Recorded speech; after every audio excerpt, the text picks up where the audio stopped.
Assalamu alaikum, hürmetli televizyon köygüçüler. Erkin Asiya Radyosu Tor Televiziyasının haftalık haberler programmasını ko'ryapsizlar. Programmamız hoş geldinglar. Mazkur programmamızda mush bir hafta jarayonida radiomizda Uyg'urlarga dair anlatılgan bir qism muhim xabarlarimizni ko'rsatib o'tamiz.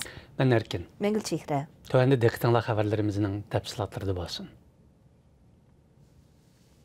5 fevral günü Amerika, Avrupa ve başka joylardagi Uyg'ur jamoati turli shakllardagi xotirlash faoliyatlarini o'tkazib, 1997 yildagi G'ulji 5 fevral fojiasining 23 yilligini xotirladi.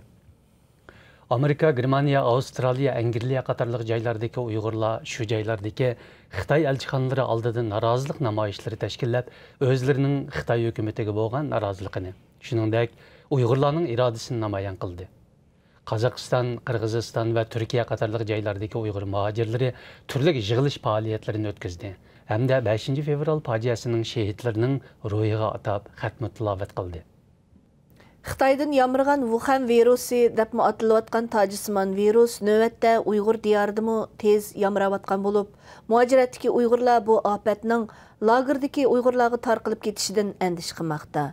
Muxbirimizning ahvol aniqlashi jarayonida Xitoy doiralari Uyg'ur diyorida tajisimon virusning tarqalishiga munosabatli ahvollarning davlat maxfiyatligi deb qaraldiganligini bildirdi.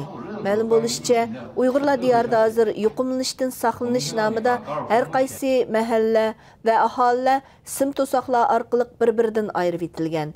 Shundaqla ularning sirtqa chiqishi cheklangan. Ammo ularning oldin ola oziq-tulik jamlab olishiga fursat berilmagan. Xitoy doiralarining kasallikni yo'shirish mezgilida Wuhan shahridan 5 millioncha aholining har qaysi joylarga qochganligi, shulardan 10 necha ming kishining Uyg'urlar diyoriga kelganligi haqida uchur tarqalgan edi. Muxbirimizning ahvol aniqlashi jarayonida bu ahvol qisman dalillandi. Wuhandan qochib kelgan Xitoylardan 99 nafari navbatda Atuşdagi Yashin mehmonxonasida karantin qilinayotgan bo'lib, qolgan mehmonxonalardami bu xil ahvolning mavjudligi ma'lum bo'lmoqda.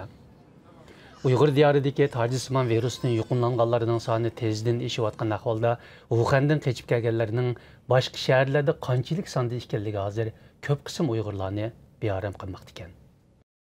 Germaniyadagi dangliq şirketlerden Zemins şirketining yilda bir qitim o'tkaziladigan yillik pay cheki hassadorlik yig'ini 5 fevral kuni Germaniyaning Myunxen shahrida o'tkazildi. 8 ming kishi qatnashgan bu yig'inda Uyg'ur faoliyatchilaridan Asqarjon kishilik huquq tashkilotlariga vakolatdan so'z qilib, Zemins şirketining Uyg'ur rayonidagi kishilik huquq dafsandachiligiga sherik bo'lib qolmasligini talab qildi. Zemins şirketining bosh ijroiya amaldori Joy Kaiser bu haqda so'z qilib, biz Xitoyga setib bergan texnika ular maxsus Uyg'urlar uchun ishlab chiqqan apga tushmaydi dedi. Milyonlagan Yahudi qirg'in qilingan zo'r qirg'inchilikning 75 yilliga xotirasi uchun o'tkazilgan muhokama yig'inida Uyg'urlar masalasi yana bir qitim alohida ta'kidlanib, dunyoni bu xil fojiaga qaytadan shohid bo'lib qolmaslikka chaqirdi. Yig'in ishtirokchilari birdak navbatdagi diniy e'tiqodga ega xalqlarning bostirilish obyekti bo'lishidek masalani ko'rdigan holda Uyg'urlarning Xitoydagi insoniyatga qarshi jinoyatning qurboni bo'layotganligini bildirdi.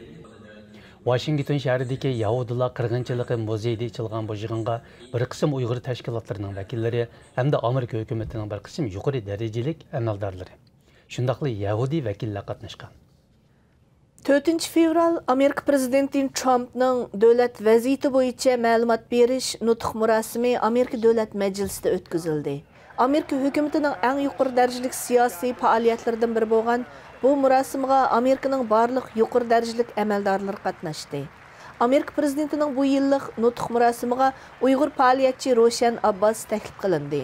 U Amerika Kengash palatasining a'zosi Marco Rubioning mehmoni sifatida faoliyatga qatnashdi. Ma'lum bo'lishicha, bu Uyg'ur vakillarining tunji qitim mushkildagi murosimiga qatnashishi hisoblandi ekan. Analizchilar bu haqda fikr bayon qilib, bu hol o'z navbatida Uyg'ur masalasining texmi keng miqyosda e'tirof qilinayotganligining bir ifodasi dedi. Muhtaram televizor ko'ruvchilar, yuqorida Erkin Asiya Radyosu Tor Televiziyasining haftalik xabarlar programmasini ko'rdinglar. Kelar hafta ko'rishaylik. Xayr xo'sh. Xayr xo'sh. Aman bo'linglar.